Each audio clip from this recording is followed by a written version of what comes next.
Sejam todos muito bem-vindos às minhas redes sociais.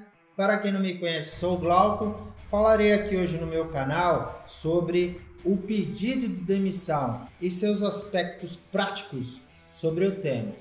Então, aqui eu tenho na minha apresentação do slide a primeira observação que eu faço, que o pedido de demissão está previsto no artigo 487 da CLT. E o que diz o artigo 487 da CLT? Artigo 487 da CLT. Não havendo prazo estipulado, a parte que, sem justo motivo, quiser rescindir o contrato, deverá avisar a outra de sua resolução, com antecedência mínima de 30 dias aos que percebem por quinzena ou mês, ou que tenham mais de 12 meses de serviço na empresa. Então, assim, partimos do pressuposto que o contrato de trabalho é um contrato sinalagmático. O que é um sinalagma, Glauco? É um contrato em que há um ajuste entre as cláusulas a serem contratadas, entabuladas. Então, assim, eu fujo daquele conceito do contrato leonino, contrato de adesão, do contrato de cláusulas predispostas, como, por exemplo, um contrato de seguro, que é um contrato em que as cláusulas são ali definidas e que a gente não pode discutir. As cláusulas são aquelas, são cláusulas já predispostas, por isso que se chama contrato leonino e que na justiça, nos mais das vezes, a gente pode, entre aspas, quebrar esse contrato, fazer com que ele tenha uma aplicação mais equânime entre as partes. Isso através de uma decisão judicial, claro. Então aqui, voltando ao nosso contrato de trabalho, em que eu tenho esse sinalagma, eu tenho esse ajuste de vontades, eu tenho que considerar que, naqueles casos em que o contrato de trabalho ele é pago mensalmente, é que lembrem-se que o contrato, mesmo que tenha um adiantamento salarial, ele não desnatura, ele não descaracteriza a prestação mensal que deve ser cumprida. Ele não descaracteriza essa característica do empregado receber mensalmente, mesmo que tenha um adiantamento aí todo dia 20. Então aqui, nesse exemplo do inciso 2º, vai estar lá 30 dias, ou os que tenham mais de 12 meses na empresa. E eu chamo a observação aqui, justamente no seu parágrafo 2º, é o tema polêmico, porque a falta de aviso prévio por parte do empregado dá ao empregador o direito de descontar os salários correspondentes ao prazo respectivo. Na prática, senhores, na prática, gente, é um salário do empregado, é um salário daquele colaborador. Então, assim, se o empregado ele quer que aquele contrato de trabalho ele seja rescindido, a lei, em seu texto seco, traz a previsão de que o empregador pode fazer sim um desconto daquele aviso prévio, porque a polêmica, principalmente nos contratos em que o período é curto, a discussão é que a rescisão vem zerada. E quando a rescisão vem zerada ou vem com um valor muito pequeno, um valor ínfimo, o empregado fica indignado, fica, sabe, chateado, porque vem um valor muito menor, muito abaixo do que aquilo que ele imaginava vir. É claro que quando eu penso no contrato de trabalho, como eu falei aqui, é um sinalagma, é um ajuste de vontades, o empregado ele tem que conversar com o empregador. Se ele quer dar notícia de que ele não quer mais fazer parte daquela empresa, não quer fazer mais parte do time, ele tem que comunicar, ele tem que falar com o empregador, olha, eu não tenho mais interesse em manifestar minha vontade em aqui continuar trabalhando. Então ele tem que fazer o seguinte, ele tem que ver com o empregador qual vai ser a melhor alternativa e até mesmo para que esse empregador faça uma rescisão em que ambas as partes saiam satisfeitas. Então aqui eu tenho 3 hipóteses. A primeira, na qual o empregado ele pede a demissão e tem todos os seus direitos.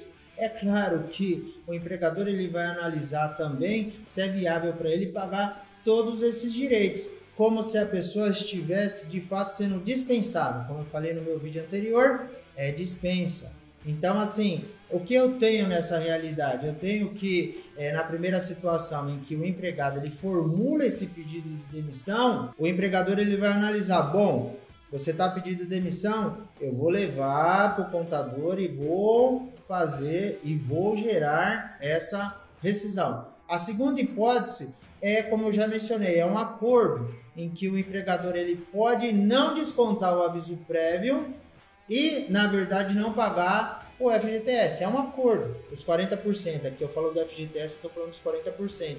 E na terceira hipótese, é justamente aplicar o texto seco da lei.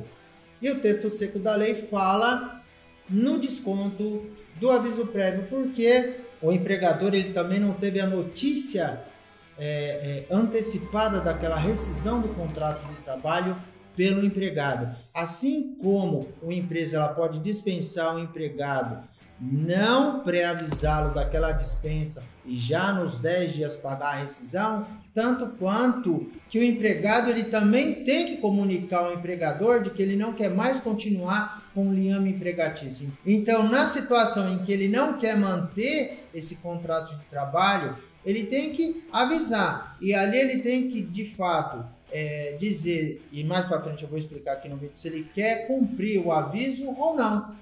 Então ele vai dar a notícia do empregador que esse contrato de trabalho está sendo rescindido. Por isso que eu mencionei sobre o sinalagma, uma participação em conjunta na forma como esse contrato se findará. E como eu mencionei, senhores, quais os efeitos do pedido de demissão? Claro, não terá o aviso prévio, ele será descontado. Então, assim, se eu peço demissão, o empregador, como eu mencionei na legislação, tem o direito de descontar o aviso prévio, que é o salário daquele colaborador. E também não terá, por óbvio, os direitos relativos ao seguro-desemprego.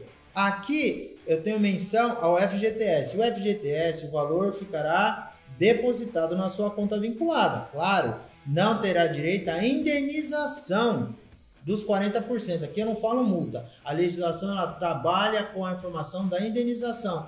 Porque antes da instituição do FGTS tinha esse caráter de que os empregos eles tinham um aspecto mais estabilitário. Então o FGTS ele veio para garantir e de certa forma substituir essa aparente estabilidade que antes de 1966 havia. Então essa é a finalidade do FGTS e da sua indenização. E no outro aspecto, eu ainda tenho que mencionar que quando a pessoa ela formula, ela faz o pedido de demissão, na verdade ela tem aí a princípio uma nova recolocação profissional. Então, quando há uma nova oportunidade de emprego para ela, ela vai dar notícia ao seu empregador e já vai, claro, querer assumir esse novo posto de trabalho. E nisso ela não terá tempo de cumprir os 30 dias do aviso. Ela não ficará na empresa. Então, é por óbvio aí, se não tiver essa possibilidade do acordo, a empresa, com base na lei, descontará. Então, não é que a empresa está agindo de maldade, a empresa quer dar um famoso passa-moleque em ti. Não, está na legislação para descontar. Não é que a empresa está sendo ruim, é que, na verdade, é necessário fazer o desconto porque há uma previsão legal. Em outras situações, a gente ainda tem que trabalhar com a possibilidade de um local tóxico. Então, assim, vamos imaginar que a pessoa está anos de trabalho no mesmo posto, a relação está desgastada, não tem mais aquela comunicação sadia com o seu superior direto, com o seu superior, com o seu supervisor, com o seu encarregado. Então, aquela relação está demasiadamente desgastada. Então, a pessoa não vê alternativa. Às vezes, ela quer pedir demissão porque está no limite dela, está no esgotamento mental dela. Como eu fiz menção no meu vídeo anterior, ela pode fazer o pedido da rescisão indireta, que eu vou inclusive trabalhar esse tema num próximo vídeo. Então, nessas situações, ela de fato precisa sair.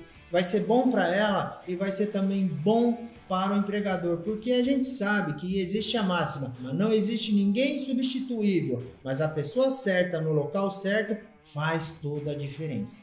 Gente, aqui no meu próximo slide eu trago um modelo de um pedido de demissão. O pedido de demissão ele é feito de forma objetiva, de forma clara, porque a lei ela não trabalha com a subjetividade da manifestação de vontade. Ela quer saber da manifestação de vontade daquela parte interessada, trocando em miúdos. Aqui o funcionário não precisa alegar os motivos pessoais, por que quer pedir demissão, e é por óbvio, né? Se ele está numa melhor recolocação, aparece uma melhor oportunidade para ele, tem a possibilidade de mudar para um cargo, um posto melhor, ele não vai falar isso para o seu empregador. Pode gerar aquela dorzinha de cotovelo,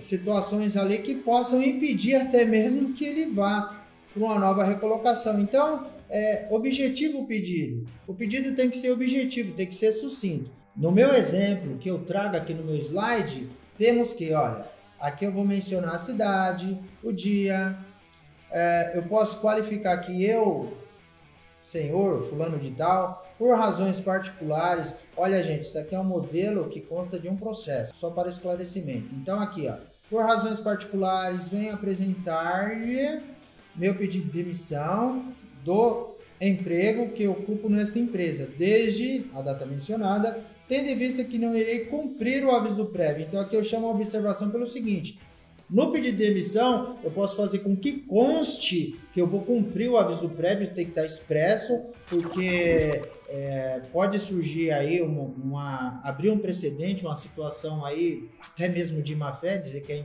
a pessoa não quis cumprir o aviso prévio. Então é bom mencionar que ela, quando for formulado esse pedido de demissão, eu vou cumprir o aviso prévio ou não vou cumprir o aviso prévio. Então aqui a pessoa deixou claro que não vai cumprir o aviso prévio, então ela está ciente que aquele desconto ocorrerá. Fico ciente do desconto do mesmo. O nome dela, aqui eu posso tanto mencionar a CTPS como o próprio RG ou CPF. Esse é um exemplo prático, como eu mencionei. Esse é um modelo.